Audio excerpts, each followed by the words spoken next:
At my daughter's wedding, they sat me next to the restroom. You're too poor to sit with everyone else, whispered the groom. I sat there alone and humiliated when suddenly a man in a black suit sat down next to me. Let's pretend we're old friends, he said quietly.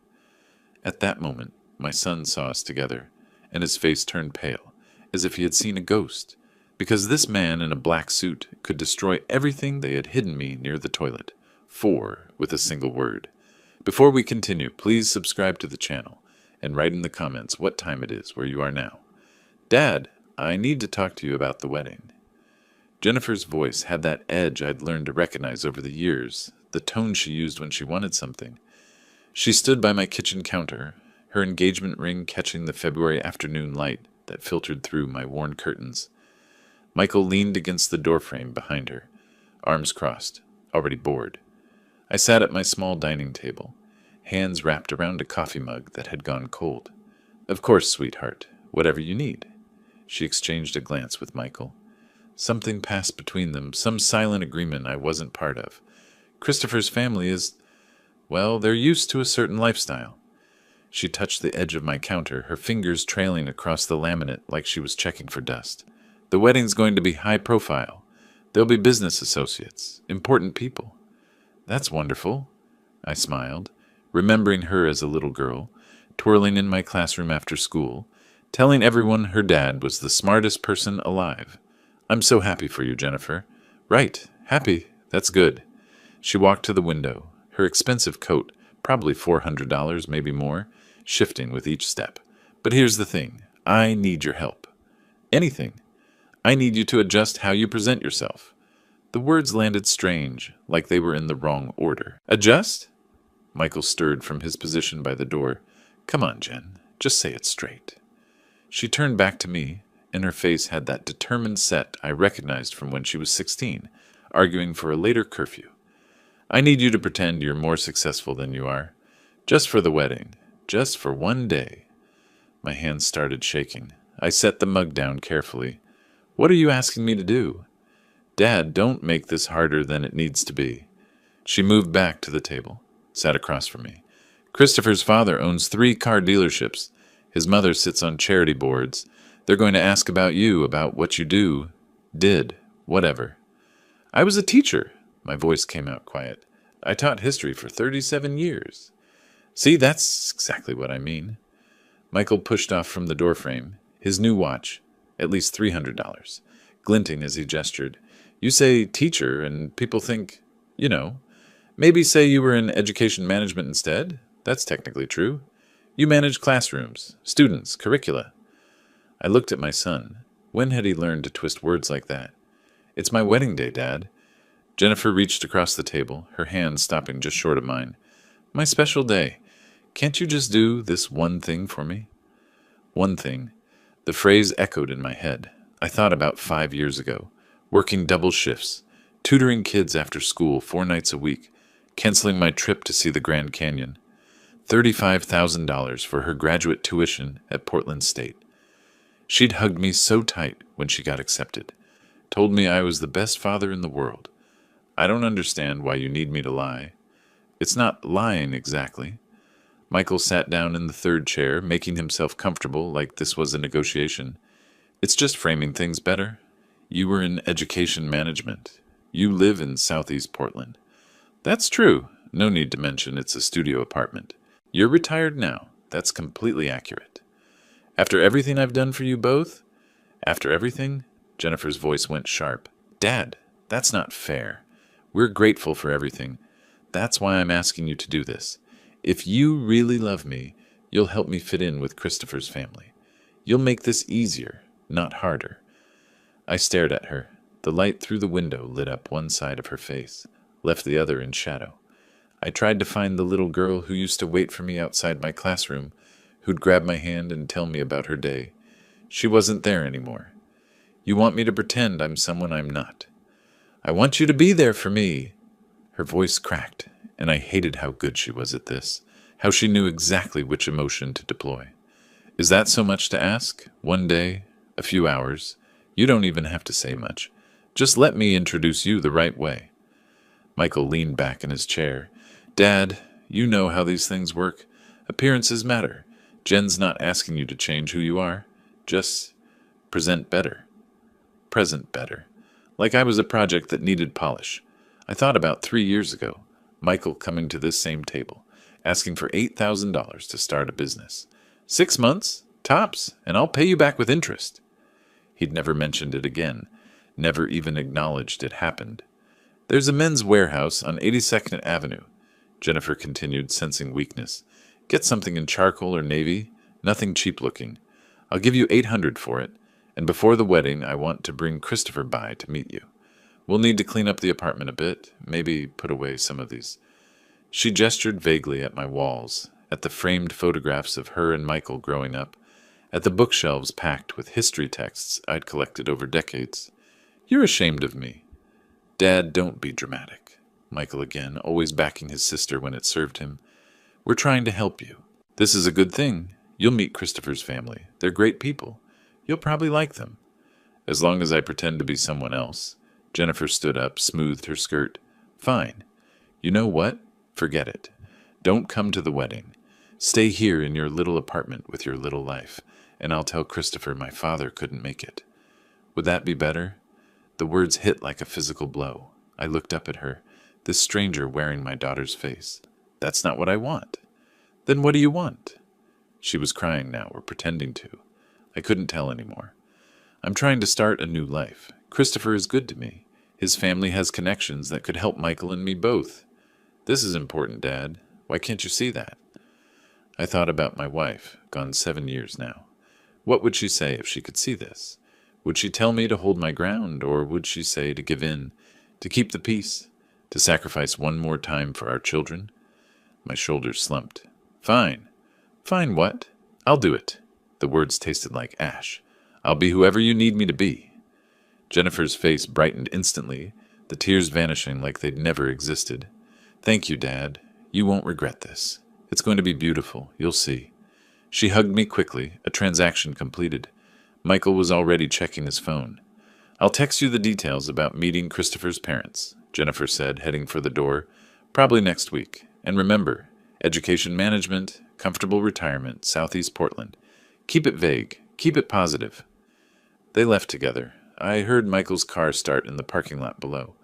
I walked to the window, watched them drive away in his new sedan. Something German. Probably cost more than I made in a year of teaching. The apartment felt emptier than it had before they arrived. I sat back down at the table. 3 coffee mugs sat there, mine barely touched, theirs drained. I stared at them for a long time, trying to understand how I'd raised 2 people who looked at me and saw something that needed to be hidden. The light was fading by the time I could move again. Not physically. I'd gotten up twice, once to the window, once to the bathroom. But mentally, my thoughts kept circling back to Jennifer's face when she'd said, pretend, to Michael's casual cruelty wrapped in reasonable words. The 3 coffee mugs still sat on the table. I should wash them. Should make dinner. Should do any of the normal things a person does on a Tuesday evening in February. Instead, I walked to my bookshelf and picked up the framed photo from Jennifer's college graduation. She wore her cap and gown, her arm around my shoulders, both of us grinning. I remembered that day she'd introduced me to her professors, told them I was the reason she'd made it through. My dad always believed in me, she'd said. I set the photo down and picked up another. Michael's wedding, 4 years ago. I'd taken out a personal loan for that, $12,000 at 8% interest, because he'd said his future in-laws expected a certain standard. I'd believed him then, believed it was an investment in his happiness. The loan took me 2 years to pay off. I moved to my desk, opened my laptop, logged into my bank account. The numbers stared back at me in cold blue text. Checking account, 47. Savings account, $15,000. That savings represented everything, my entire safety net, accumulated over 7 years of careful retirement living. My pension came in at $2,800 a month. Rent took $1,400. Utilities, groceries, basics. It all added up fast. I wasn't poor, not exactly. But I wasn't comfortable either. $800 for a suit. More than a quarter of 1 month's income. I clicked through to Men's Warehouse. Looked at the rental options. Charcoal or navy. Jennifer had said, nothing cheap-looking. The irony wasn't lost on me. Spending money I didn't have to look like I had money I didn't have. My phone sat on the desk beside the laptop. I picked it up, opened my messages, started typing to Jennifer. "I've been thinking about what you asked." I deleted it, started again. "Can we talk about this more? I'm not sure." Deleted that too. What would I say? That it hurt? She knew it hurt? That it was wrong? She didn't care. That I'd spent my entire adult life teaching my children to be honest, to value character over appearance, and now they wanted me to perform the opposite? I set the phone down.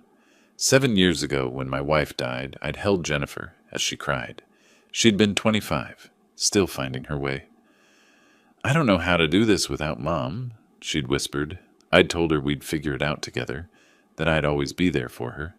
I'd meant it. The memories shifted.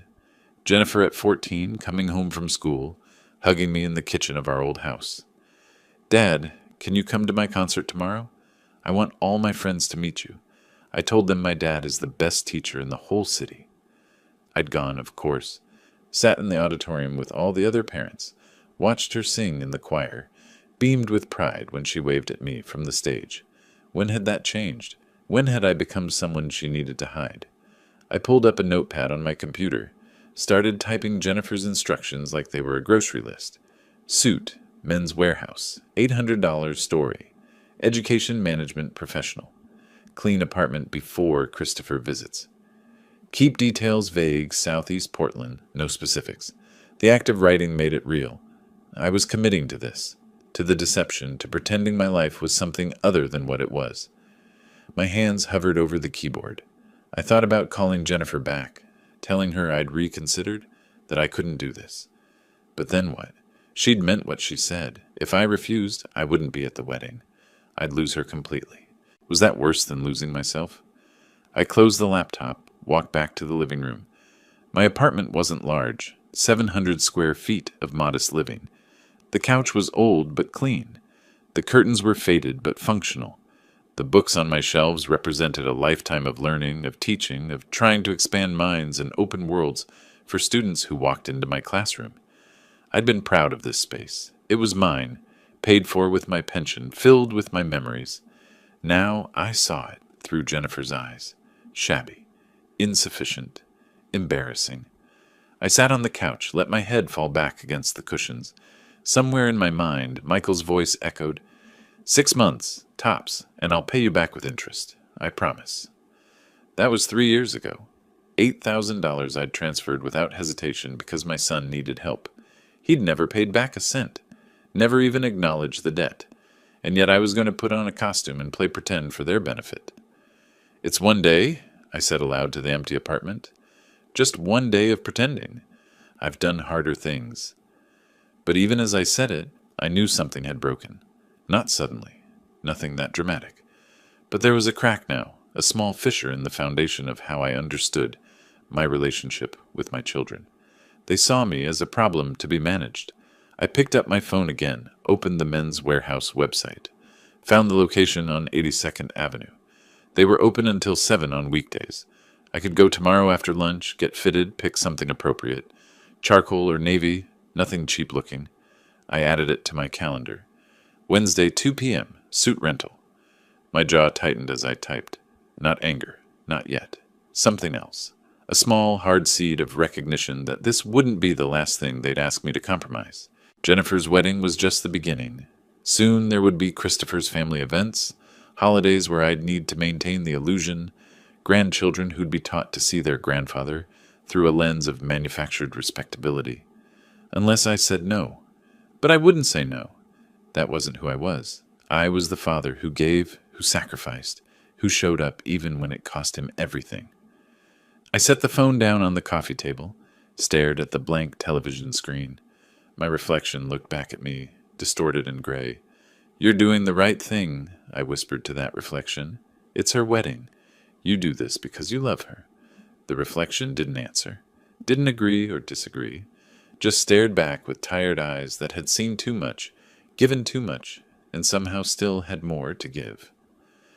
Outside, the February evening had turned fully dark. Somewhere across Portland, Jennifer was probably telling Christopher about how well the conversation went, how her father had agreed to everything. Michael was probably at some bar, already forgetting about the afternoon, and I sat alone in my small apartment, committed to a lie I didn't want to tell, for children who'd learned to take everything and offer nothing in return. Tomorrow, I'd rent the suit. Tomorrow, I'd start becoming someone else. 2 weeks crawled by after I made that appointment.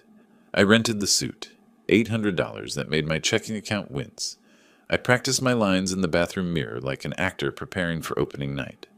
Education management, curriculum oversight, program development. The words felt like marbles in my mouth. Jennifer communicated through text. Brief, clinical. Dinner March 8th, 7 p.m. Le Pigeon downtown. Wear the suit. Be there 6:55 sharp. So there I stood at 6:50 on a cold March evening, outside a restaurant I'd never have entered on my own. Through the window I could see exposed brick walls, candlelit tables, couples leaning close over wine glasses that probably cost more than my monthly utility bill. The warm glow spilling onto the sidewalk felt like it was meant for other people. I checked my reflection in the glass. The charcoal suit fit well enough, but it didn't fit me. I adjusted my tie for the third time, took a breath that did nothing to steady my hands, and pushed through the door. Jennifer waved from a center table. She was already seated with Christopher and two people who could only be his parents, polished, confident, occupying space like they owned it. I approached, my shoes feeling too loud against the hardwood floor. "Dad!"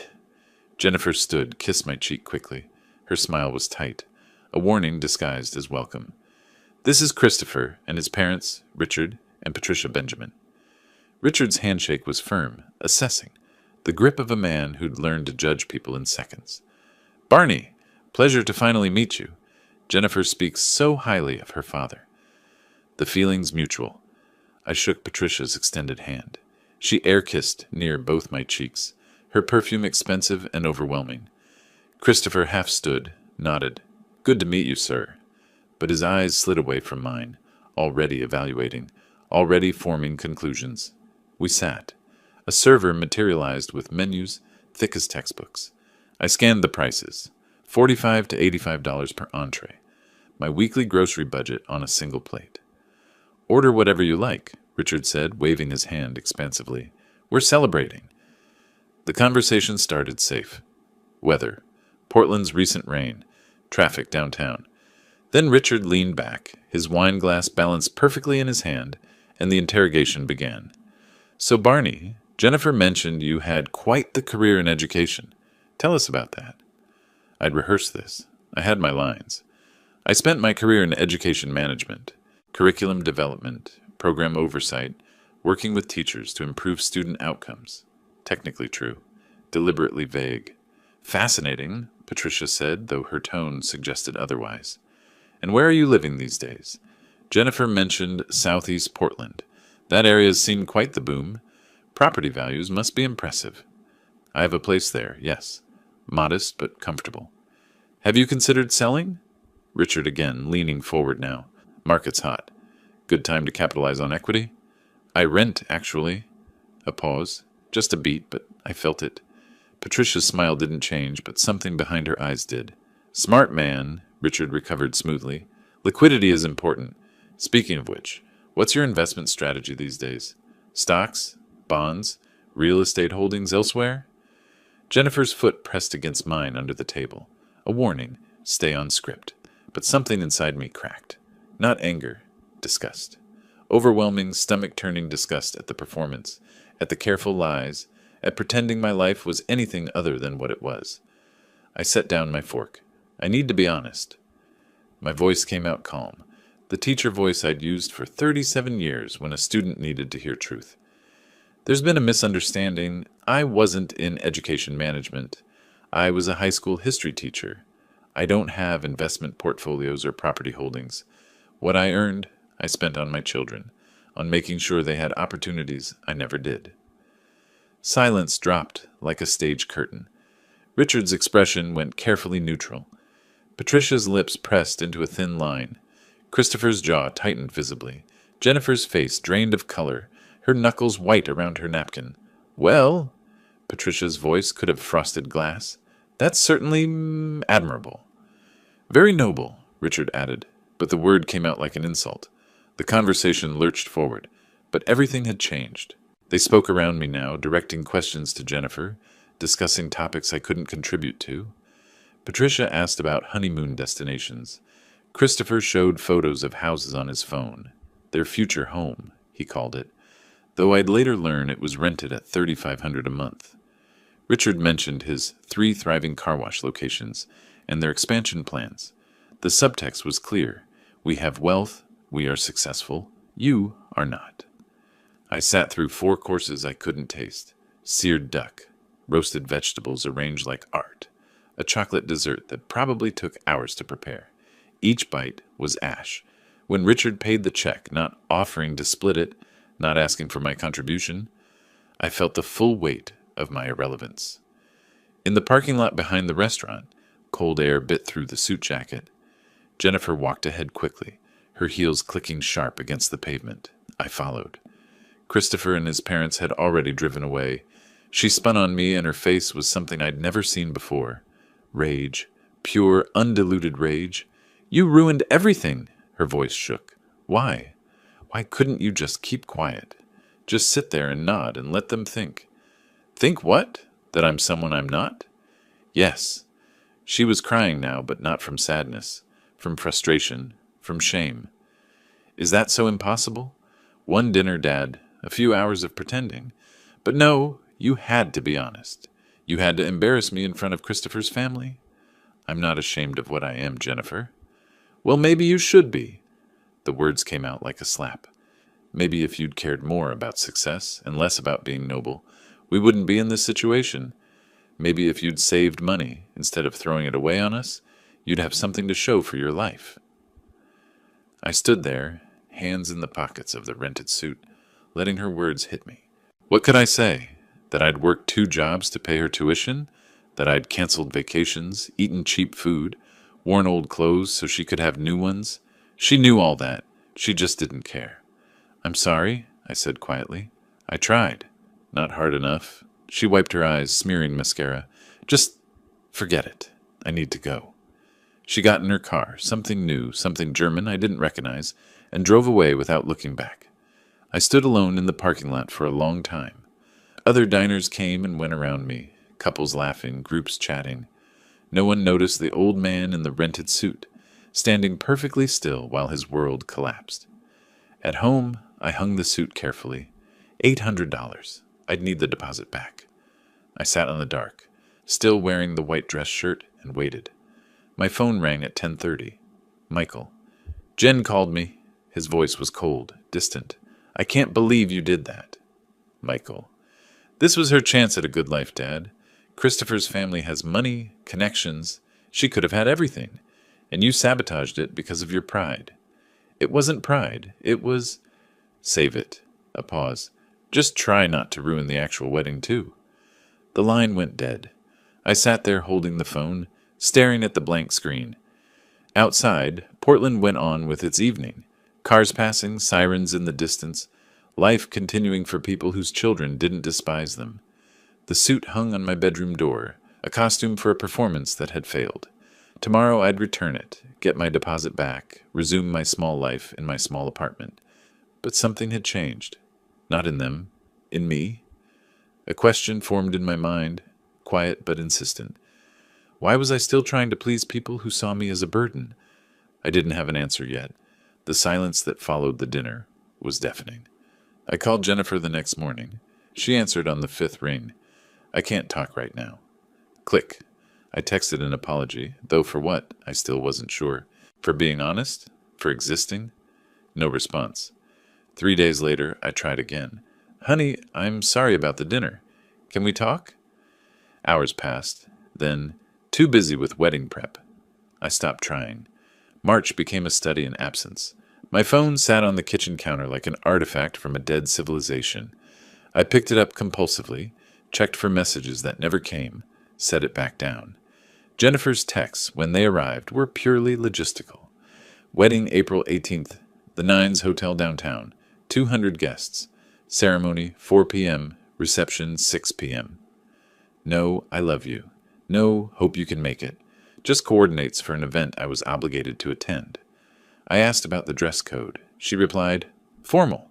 I offered money. Anything, even 1,000 from my savings. Everything is paid for by the Benjamin family. Just show up. Just show up. As if that was all I was good for. Michael's silence ran parallel. I called twice. Both calls went to voicemail. Just checking in, son. Love you. No response for a week. Then a text. Busy with work. See you at wedding. They'd coordinated. My children, who used to argue about everything, had found common ground in freezing me out. The apartment became both prison and sanctuary. I walked circuits through rooms that suddenly felt too small and too empty simultaneously.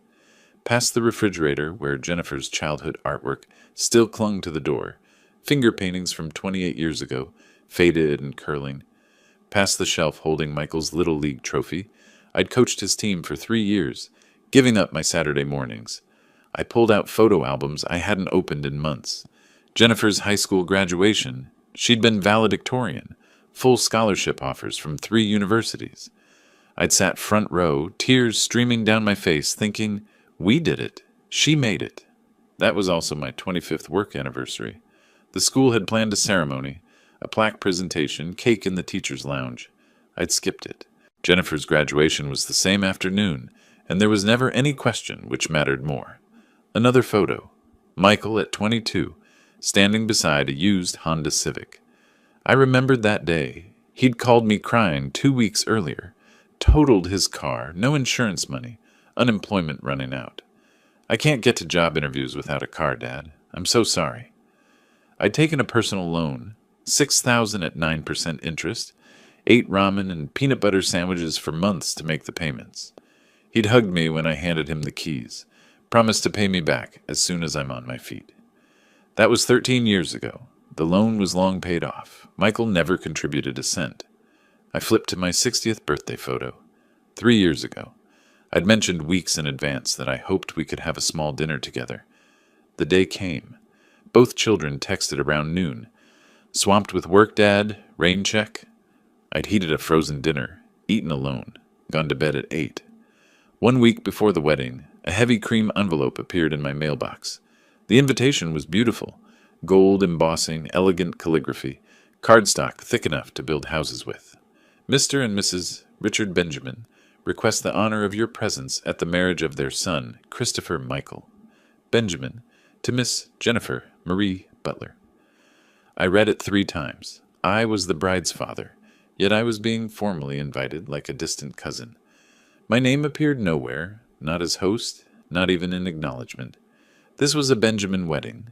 Jennifer was simply the bride being acquired. I propped the invitation on my kitchen counter, where I saw it every morning while making coffee. A beautiful reminder of my irrelevance. Despite everything, the coldness, the rejection, the formal invitation that treated me like a stranger, I wanted to give Jennifer something meaningful, something that said, I'm still your father. I still love you. Maybe material things spoke louder than words in her new world. I drove to Hawthorne Boulevard on a Thursday afternoon. The district was lined with boutiques and cafes I'd never entered, shops selling artisanal goods to people with artisanal incomes. The antique store sat between a pottery studio and a wine bar. Inside, surrounded by objects from other people's pasts, I searched. Vintage jewelry seemed impersonal, furniture too presumptuous. Then I saw the clock, brass and mahogany, crafted in the 1940s, with Roman numerals and a face that had aged into character. I picked it up, turned the key. The mechanism caught, began to tick. Steady, reliable, built to last. That's a quality piece, the shop owner said. He was maybe 50, gray beard, kind eyes. Built to last generations.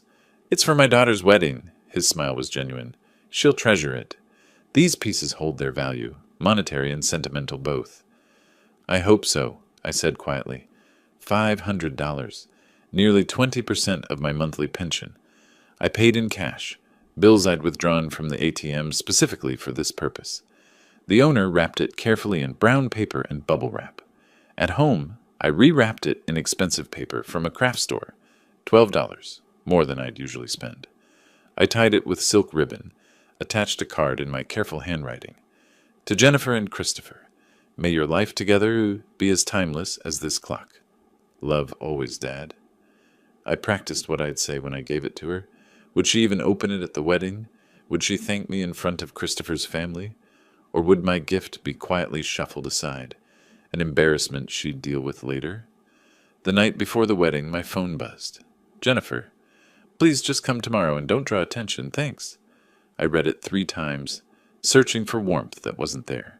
Not, I love you, Dad. Not, I'm glad you'll be there.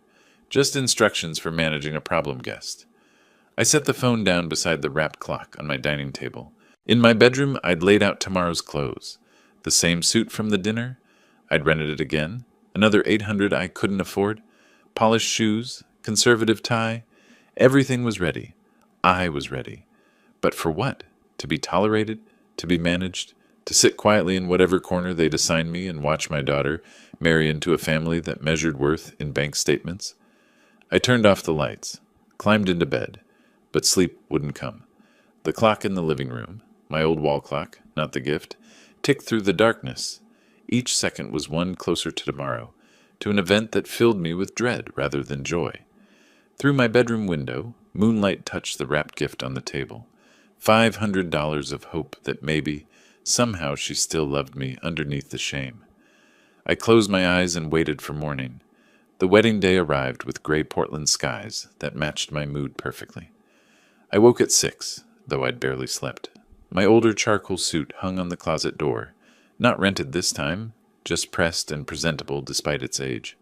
I spent an hour on preparation, polished my shoes until they gleamed, at least from a distance, tied my tie 3 times before it sat right, checked my reflection with the critical eye of someone who knows judgment is coming. The wrapped clock sat in its gift bag by the door. $500 of hope. I drove downtown, parked in the Nines Hotel garage. $25 for the day. I noted it mentally, another expense I couldn't quite afford but would pay anyway. The elevator rose to the event floor. The doors opened onto opulence I'd only seen in magazines, white orchids in crystal vases, chandeliers catching light like frozen waterfalls, champagne flowing on silver trays carried by servers in crisp uniforms. 200 guests in designer clothes moved through the space with the casual confidence of people who belonged. I tightened my grip on the gift bag and stepped into the reception area. Near the ballroom entrance stood an ornate seating chart, gilded frame, elegant calligraphy listing names and table assignments. I approached, running my finger down the alphabetical listing. Butler, Barney, Table 18. My stomach dropped. Through the open ballroom doors, I could see Table 18 in the far back corner, 3 meters from the restroom doors, poorly lit compared to the front tables, bathed in chandelier glow. Tables 1 through 6 near the head table were clearly reserved for family and VIPs. I could read the place cards from here. Table 5 listed Michael and Amanda Butler. My own son sat 15 tables closer to his sister than I did. I walked through the ballroom, weaving between tables already set with crystal and gold-rimmed china. Nobody acknowledged me. Guests clustered in groups, laughing, raising champagne flutes. I was invisible, a background figure in someone else's celebration. At Table 18 I found my place card, Mr. Barney Butler, in elegant script. The other names at the table meant nothing. Strangers, distant Benjamin family acquaintances based on the surnames. No family, no friends. I sat, placed the gift bag carefully under my chair, out of sight. What was the point of displaying a gesture no one would notice? From my corner I watched the room's dynamics unfold. The head table sparkled with attention. Richard and Patricia Benjamin held court near the bar, surrounded by admirers. Christopher moved through the crowd in his designer tuxedo, shaking hands, accepting congratulations. Michael stood with a champagne flute, laughing at something Richard said, clinking glasses like they were old friends. Jennifer appeared in her white pre-reception dress, hair styled in elaborate waves, makeup flawless. She moved from group to group, accepting hugs, glowing with joy. Our eyes met once across the 40 feet separating us. She looked away quickly. Neither of my children approached to greet me. Servers passed my table periodically, heading to or from the restrooms. Some glanced at me with mild curiosity. Who was this older man sitting alone in the corner? Before continuing, I kept my eyes down, trying to occupy as little space as possible. Christopher appeared during the cocktail hour, holding champagne, his smile calculated and cold. "Barney," he gestured at my table. "Hope the location works for you?" I looked up at him. "Table 18, quite far from the family tables." "Well, we had to arrange seating by—" He paused, selecting his words carefully. "By status. I mean by how well guests know each other." "You mean because of my financial situation?" I met his eyes directly. "Because I'm poor." His laugh was nervous, sharp. "Let's say our guests are accustomed to certain conversational levels. Investments, business ventures, that sort of thing." He leaned in slightly. "You said it yourself at dinner. You're a simple teacher." "I'm Jennifer's father." "Right." He was already stepping back, already dismissing me. "Just enjoy the celebration. Try not to upset Jennifer, okay?" He walked away before I could respond, already greeting other guests with more warmth than he'd shown me. I sat alone, glass of water in hand.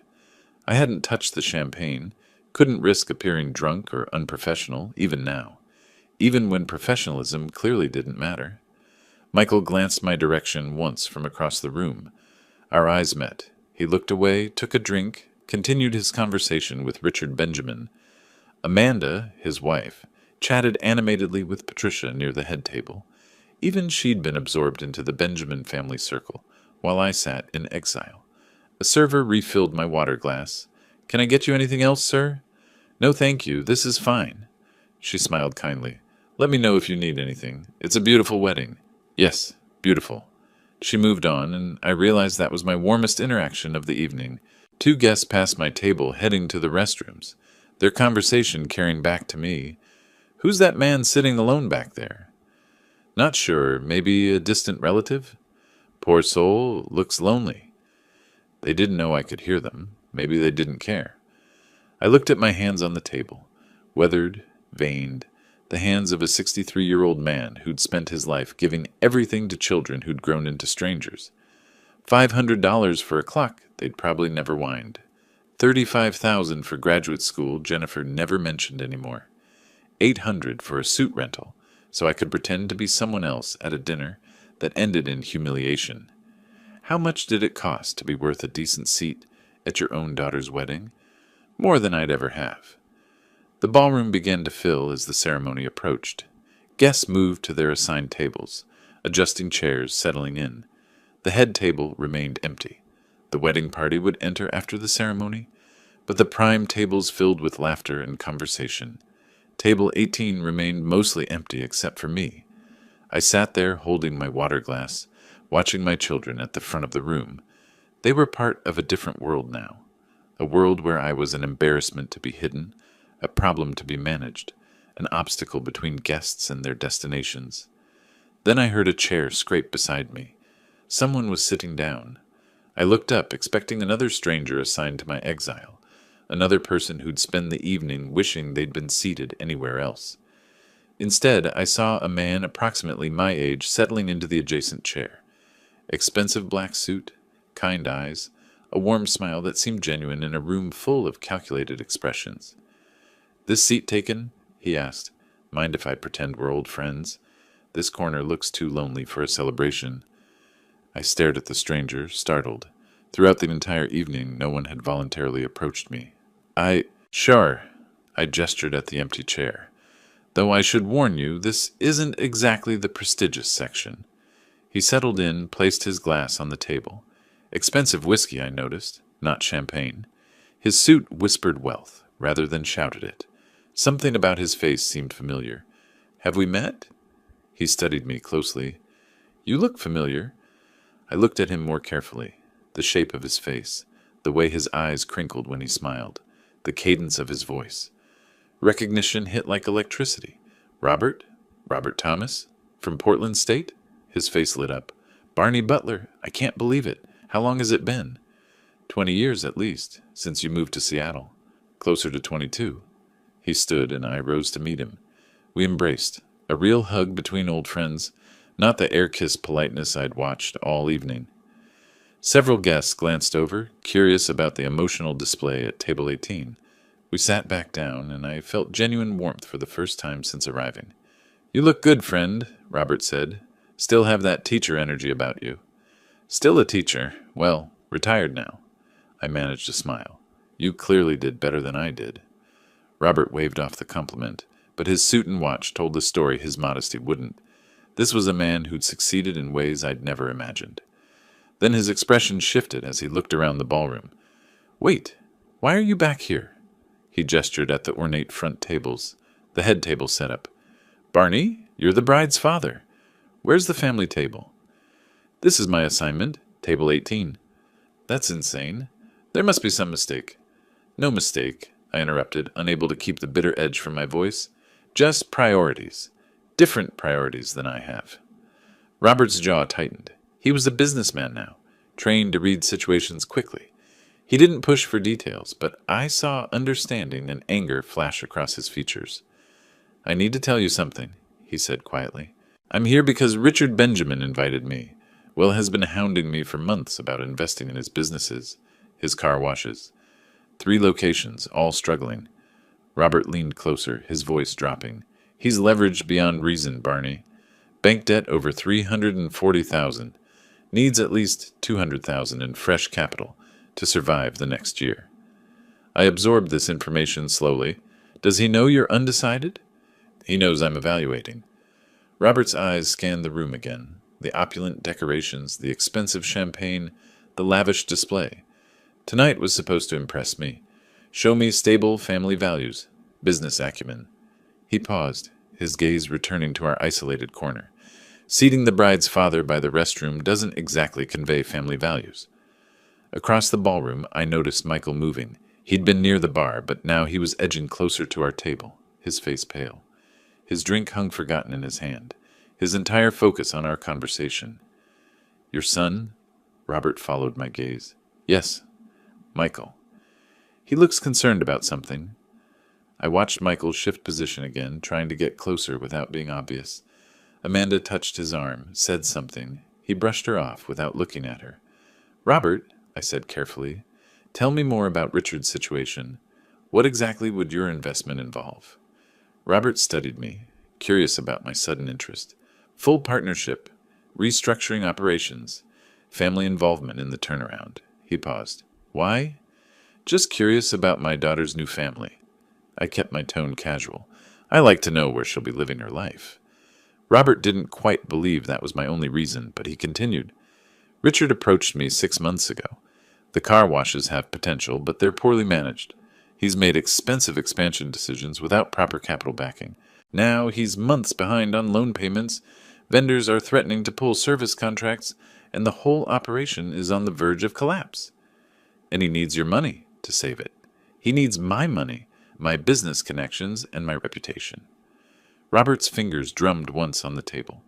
"The last part matters most. If Robert Thomas invests, other investors follow. Banks extend more credit. Vendors offer better terms." I processed this, pieces clicking into place. The desperate pursuit of Robert's approval, Christopher's marriage to Jennifer as part of building a respectable family image, the seating arrangement designed to hide the poor teacher from the wealthy investor. "How much have you committed?" "Nothing yet." Robert's expression hardened slightly. "I've been avoiding it because something felt off. The numbers work on paper, but family businesses live or die on family dynamics." He glanced at Michael, who'd moved even closer, now about 20 feet away. "And after seeing how they treat you tonight, I'm inclined to walk away entirely." Michael must have heard that last part. His face went from pale to ashen. "Don't make that decision based on me," I said quietly. "Why not?" Robert leaned back in his chair. "You think I invest in people who disrespect loyalty, who hide their own family members? That tells me everything about their character, Barney." From our right, Michael had moved close enough that I could see the panic in his eyes. He recognized Robert Thomas, must have seen his photo in Forbes, in Portland Business Journal, in financial news articles. Robert Thomas, venture capital investor, estimated net worth 40 to 50 million, one of the Pacific Northwest's most influential business figures. And he was sitting at table 18, deep in conversation with the father they'd dismissed. "Your son definitely recognizes me," Robert observed with amusement. "He manages a car dealership. He'd know who you are?" "Does he know we're friends?" "He does now." Robert turned his attention back to me. "So tell me, old friend, how did you end up with a daughter marrying into this particular family?" I gave him the abbreviated version: Jennifer's engagement, the pressure to pretend, the dinner disaster, the weeks of silence leading to this wedding where I'd been assigned to the corner, like damaged furniture. Robert listened without interrupting, his expression growing darker. "And you came anyway?" "She's my daughter." "Even after they put you here?" Not a question, a statement of fact. "Even after." Robert was quiet for a moment, his eyes distant. Then he focused on me again. "Barney, let me explain exactly what Richard proposed. Full partnership would mean restructuring the entire business. I'd have decision-making authority over operations, hiring, family roles in the company." He paused meaningfully, "including whether certain family members remain involved at all." I understood what he wasn't saying. "You'd have leverage, considerable leverage, if I choose to use it." The ceremony music began, soft strings from speakers hidden throughout the ballroom. Guests moved to their seats. The wedding was about to start. Michael stood frozen 30 feet away, watching us, calculating whether to intervene or report this development to Christopher and the Benjamins. Robert raised his whiskey glass slightly. "To old friends who show up even when they're not wanted." I lifted my water glass. "To old friends who sit in the corner when they could sit anywhere." We touched glasses. Across the ballroom, I saw Michael finally moving, not toward us, but toward Christopher, who stood near the ceremony entrance. They spoke urgently, Christopher's eyes snapping toward table 18. "I think we've been noticed," Robert said mildly. "I think you're right." The music swelled. The ceremony was beginning. But for me, something else was beginning too. The recognition that I wasn't as powerless as they'd assumed. I had Robert's ear. Robert had leverage. And the Benjamin family desperately needed Robert's approval. The father they'd hidden by the restrooms had just become the most important person in the room. Michael didn't walk across the ballroom. He ran. His movement caught the attention of nearby guests. A groomsman abandoning his post, weaving between tables with urgent purpose. I watched from table 18 as he found Christopher near the ceremony entrance, grabbed his arm, pulled him aside. Even from 40 feet away, I could see Michael's lips moving rapidly, his hand gesturing back toward our table. Christopher's face drained of color. "Your son seems distressed," Robert observed mildly. "He just figured out who you are." "Ah," Robert took a sip of his whiskey, "and realized his family seated you here as a deliberate insult." "Something like that." Jennifer joined them, her white dress rustling as Michael pulled her into their urgent huddle. Christopher spoke rapidly, gesturing. Jennifer's confusion shifted to horror as understanding dawned. All three looked toward table 18. "Here comes the cavalry," Robert said. But it wasn't my children who arrived first. Richard Benjamin approached with his business smile firmly in place, confident stride carrying him across the ballroom. He had one hand extended toward Robert before he noticed who Robert was sitting with. His steps faltered. The smile stayed fixed, but his eyes widened fractionally. "Robert, so glad you could make it." He recovered smoothly, continuing forward. "But why are you sitting back here instead of at—" He trailed off, looking at me with barely concealed dismay. "You two know each other?" Robert stood, shook Richard's hand with less warmth than politeness required. "Know each other? Richard, Barney, and I are best friends. Have been for nearly 40 years. College roommates, actually." The words carried clearly. Nearby guests turned to look.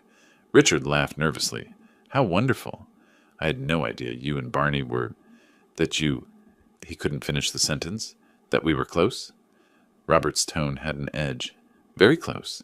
He's one of the most honest, principled people I've ever met." Christopher and Jennifer arrived at this moment, faces showing forced joy mixed with barely concealed panic. "Dad!"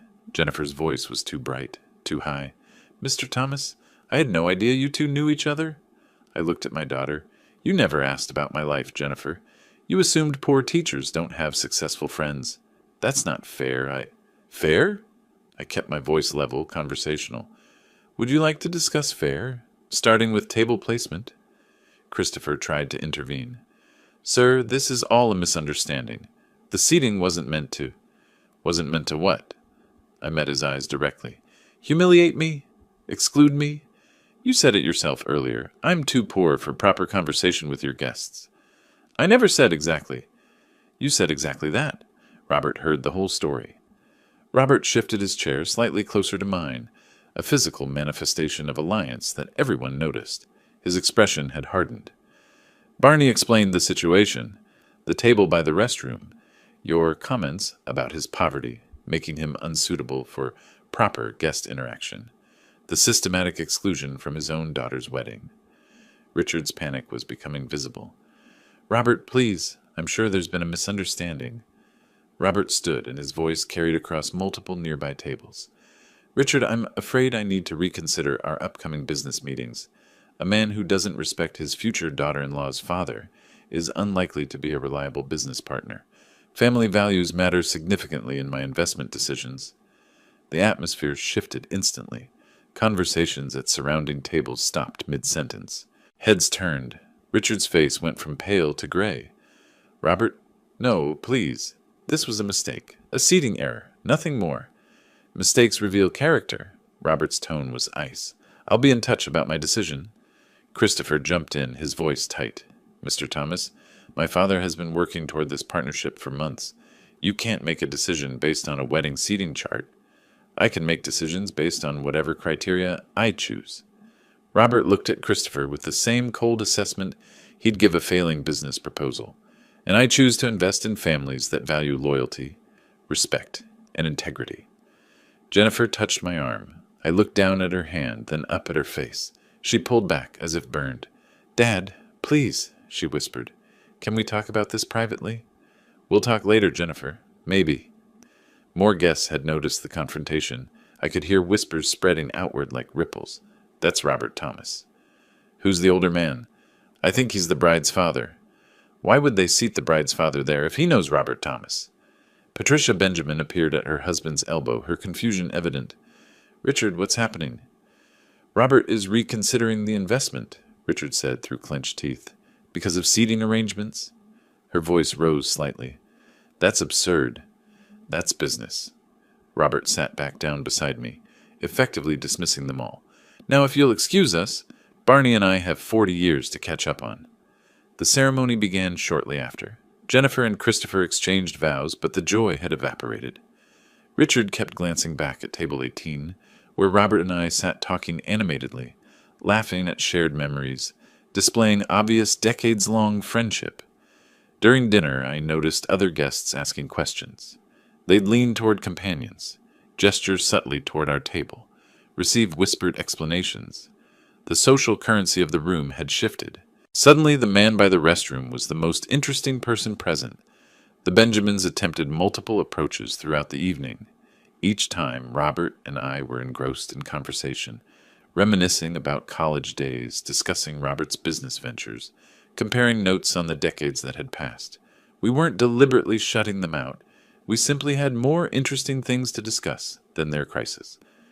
My children stayed away.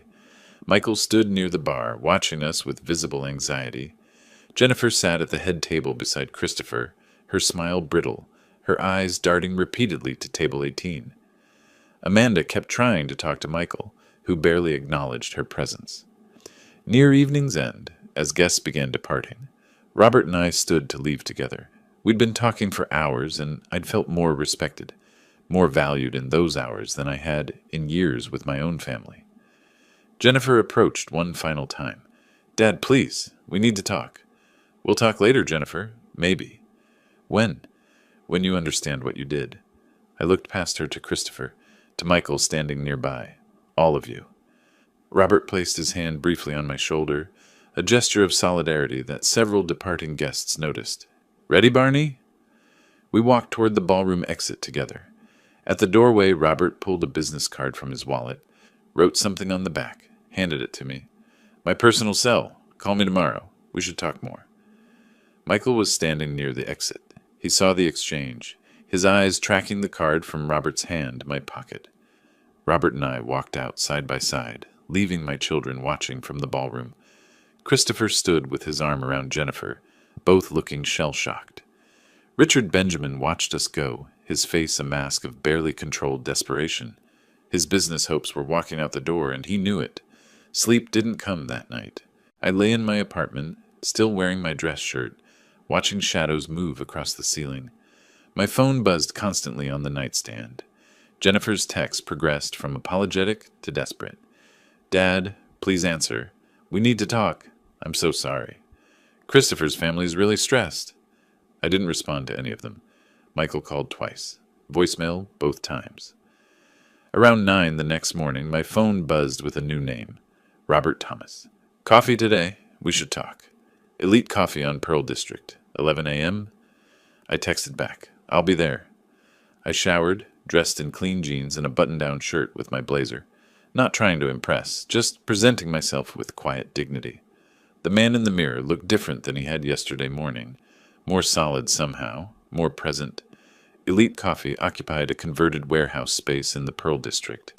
Exposed brick, local art on walls, clientele in expensive athleisure sipping single-origin pour-overs. I spotted Robert at a corner table. 2 cups already waiting. He stood as I approached, embraced me warmly. "How did you sleep?" "I didn't, really. Too much to process." We sat. He slid 1 cup across to me. "I've been thinking all night, too. Barney, I'm furious on your behalf. How can I help? What do you need?" I wrapped my hands around the cup, feeling its warmth.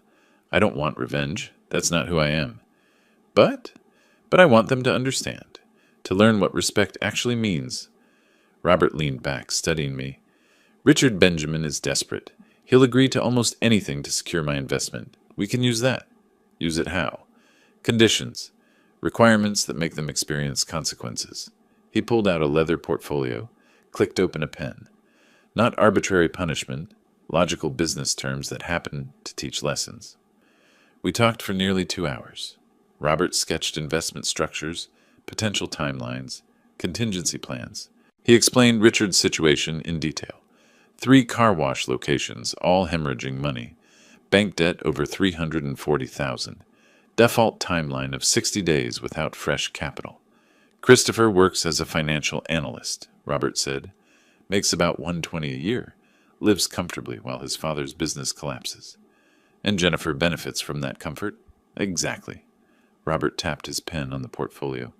"What if investment terms require Christopher's direct involvement?" "Family businesses need family commitment. He'd have to quit his current job, work in the car washes. Manager's salary would be, what, 65,000? Maybe 70.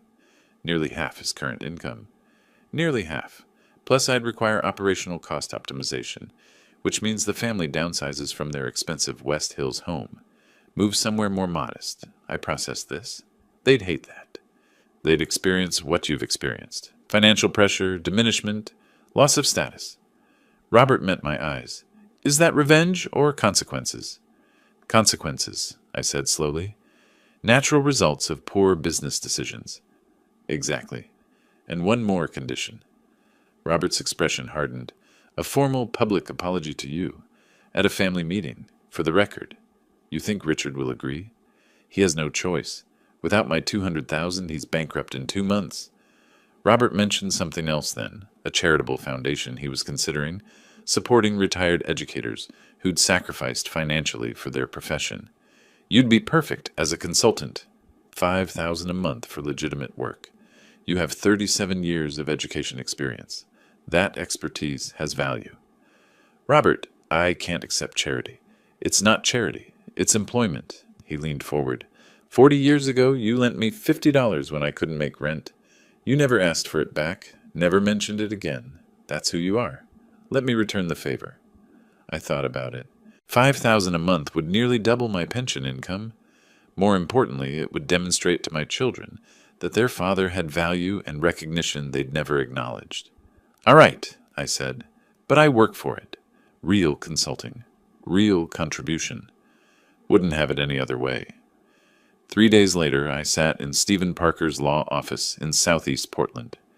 The attorney listened carefully as I explained what I wanted. A trust fund directing my savings to charitable purposes upon my death, explicitly excluding my children as beneficiaries. "They can contest this," Parker warned, "claim undue influence or diminished capacity. I'm 63, healthy, and clear-headed. Document my reasoning thoroughly. They've treated me as an ATM for decades, no more. Parker took notes. This will hurt them when they eventually learn about it. That's the point. I wrote a check for $3,000, nearly 20% of my remaining savings. My hand was steady. The weeks that followed established a pattern. My phone rang constantly. Jennifer, Michael, sometimes Christopher. I developed a system. Glance at screen. Decline call. Return to whatever I was doing. Occasionally I'd respond to texts with brief, cold messages. Busy with work. Can't talk now. Jennifer's messages grew more desperate. Dad, please call me. We need to talk. I'm so sorry about everything. My response, hours later. Busy with work commitments. Maybe later. What work? Dad, please. Christopher's family is really stressed about Mr. Thomas's decision. Not my concern. You made your priorities clear. That's not fair. I love you. Then you should have seated me like you loved me. By late May, Robert arranged a formal meeting at his downtown office. Sleek space, panoramic Portland views, conference table that probably cost more than my car. Present. Richard and Patricia Benjamin, Christopher and Jennifer, and myself as Robert's advisor. Robert presented his investment terms using PowerPoint slides. Professional, impersonal. The numbers were stark. $200,000 in exchange for 40% equity and operational control. Then came the condition slide. Family involvement is non-negotiable, Robert said. Christopher will work directly in operations at market rate for car wash managers. Christopher went pale. Wait, I have to quit my job? Yes. That's a significant pay cut. It's a significant investment. Additionally, cost optimization requires residential downsizing from your current West Hills property to something more financially sustainable. Patricia's voice was sharp. You're dictating where we live?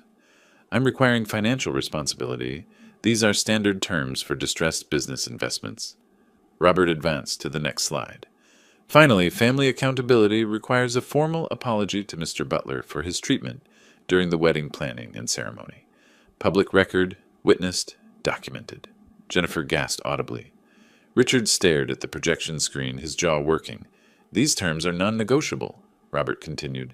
Accept them or I walk away. You have until end of week to decide. The silence stretched. I could hear Patricia's breathing, rapid and shallow. Christopher's hands gripped the armrests of his chair. Jennifer looked at me with something like betrayal in her eyes. Richard finally spoke, his voice tight. We accept. Excellent.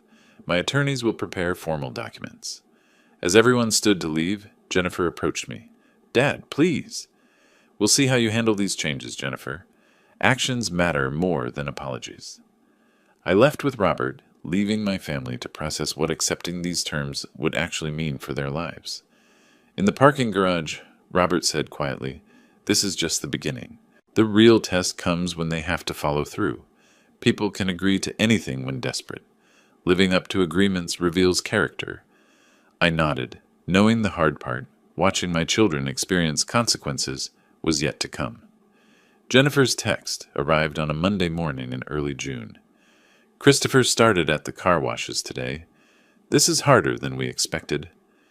I read it over my coffee at my dining table, the same table where I'd sat months ago processing their request to pretend. I didn't respond. The consequences I'd set in motion were playing out now, and I'd decided to let them unfold without my intervention or comfort. Over the following weeks, updates reached me through various channels. Jennifer's increasingly sparse text messages, occasional conversations with Robert, who tracked the Benjamin business situation as part of his due diligence. Even social media, Jennifer's Instagram, once filled with curated luxury shots, now showed long gaps between posts. Christopher's transition was brutal, from what I gathered. Financial analyst to car wash operations manager. Climate-controlled office to pressure washers and drainage problems. Business casual to getting soaked daily. Managing minimum wage teenagers who didn't show up for shifts. His salary had dropped from $120,000 to $65,000, nearly half his previous income. Jennifer texted me once, Christopher comes home exhausted every night. He's so angry all the time. I imagined him discovering what it meant to work hard for modest pay. The The same Christopher who'd called me just a teacher, with such dismissive ease. They'd moved from their Pearl District apartment, $3,500 a month for floor-to-ceiling windows and building amenities, to something far more modest, $1,800 a month in a less fashionable neighborhood. No doorman, no gym, just basic shelter. Jennifer's lifestyle collapsed visibly. Her coworkers noticed she wore the same outfits repeatedly, brought lunch from home instead of joining their restaurant outings. When they asked if everything was okay, she made vague excuses about saving for a house. I knew the truth. She'd cut her manicure budget, $240 a month saved. No more boutique shopping. No more casual $150 dinners. Every discretionary expense scrutinized and eliminated. My consulting work with Robert's Foundation began in earnest. I met with retired teachers, reviewed grant applications, shared my expertise on curriculum development. The work was meaningful and compensated, $5,000 a month. For the first time in years, I felt valued for my knowledge rather than my willingness to open my wallet. I carried the leather portfolio Robert gifted me, introduced myself as an educational consultant with quiet pride. People listened when I spoke about pedagogy, about supporting teachers who'd given their careers to public education. Jennifer tried visiting once in July, unannounced. I met her at the door but didn't invite her in. She'd lost weight, not in a healthy way. Her hair showed visible roots where salon highlights had grown out. She wore jeans and a simple top instead of designer casual wear. She looked older than 32, exhausted in a way makeup couldn't hide. "Dad, can we talk, please?" "I'm busy, Jennifer. Preparing for a foundation meeting." "Foundation?" Confusion crossed her face. "My consulting work. I told you I was busy with work. I wasn't lying." I didn't know you actually had a job. You never asked. You assumed I was avoiding you out of spite." I kept my tone even. "I'm avoiding you because I have responsibilities now, people who value my expertise." She left shortly after. I watched from my window as she got into her car. Not the new model she'd driven at the wedding. Something older and more practical now. Robert updated me periodically on the Benjamin family situation. Patricia was quietly selling jewelry through consignment shops, trying to maintain appearances while bleeding money. Richard worked 12-hour days, looking a decade older, desperately stabilizing operations while Christopher's inexperienced management created constant crises.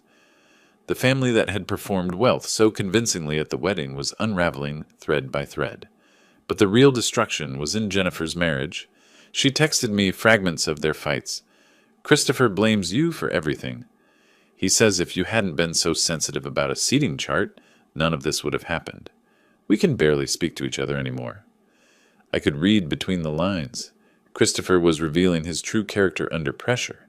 Selfish, mercenary, incapable of accepting responsibility. And Jennifer was finally seeing what I'd seen at that first dinner. A man who valued money over people, transactions over relationships. Michael's call came in mid-July. "You cut me out of your will? I'm your son." I put the phone on speaker, pulled out the notes I'd prepared for this conversation. "Yes, and for 35 years I've been your personal bank. Let me remind you of the math. I don't need a lecture. $8,000 3 years ago for a business that never materialized. $6,000 13 years ago for a car you wrecked through negligence. $12,000 for your wedding, borrowed at 8% interest that I paid alone. $35,000 for Jennifer's education. Never one thank you. Never 1 cent repaid. Family helps family. Family also respects family." My voice stayed level, educational. "You taught me that actions have consequences. I'm teaching you the same lesson." He threatened legal action. I gave him Stephen Parker's number and ended the call. Robert's final decision came later that month. I was present when he delivered it, sitting in his downtown office as his advisor, while the Benjamin family arranged themselves around the conference table. Richard and Patricia, Christopher and Jennifer, all of them tense, hopeful, desperate. "After comprehensive evaluation," Robert said, his tone professionally neutral, "I've decided not to proceed with investment in Benjamin Automotive Services." Richard's face crumbled. "Robert, please, we've implemented every change you required." "The changes weren't sufficient. I've observed continued family dysfunction, blame shifting, absence of genuine accountability. These are red flags for business partnerships. Christopher's voice was barely controlled. This is personal, not professional. Personal character is professional. Robert's eyes were cold. How you treat family reveals how you'll treat business partners. I invest in integrity. I don't see it here. I watched them process the death of their hopes.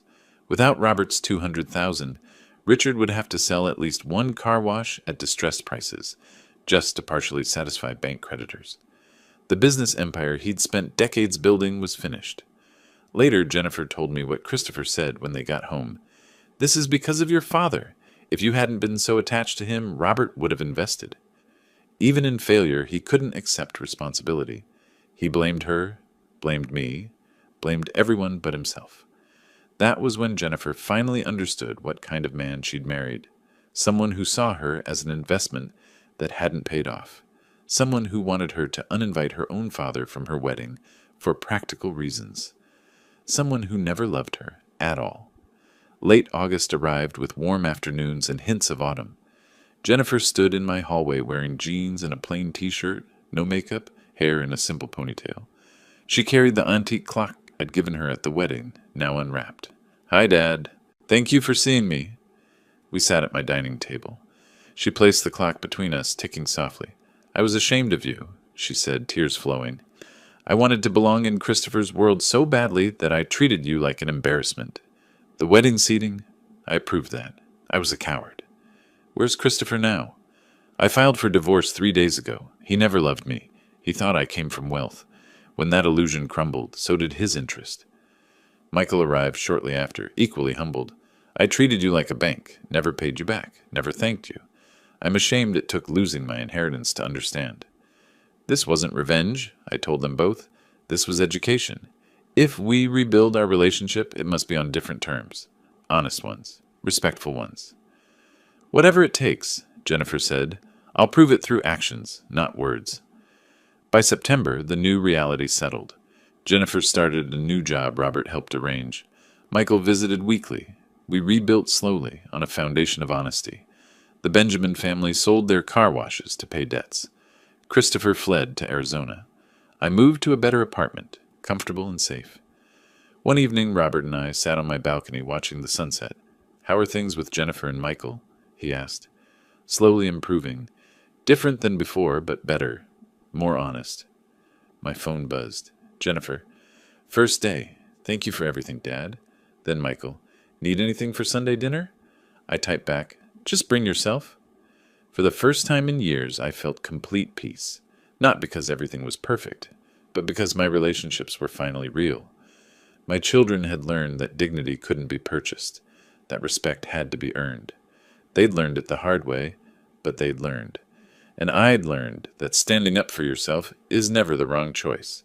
This was justice, quiet satisfaction of being valued for who I was. If you like this story, please like this video, subscribe to the channel, and share your impressions of this story in the comments. To listen to the next story, click on the box on the left. Thank you for watching.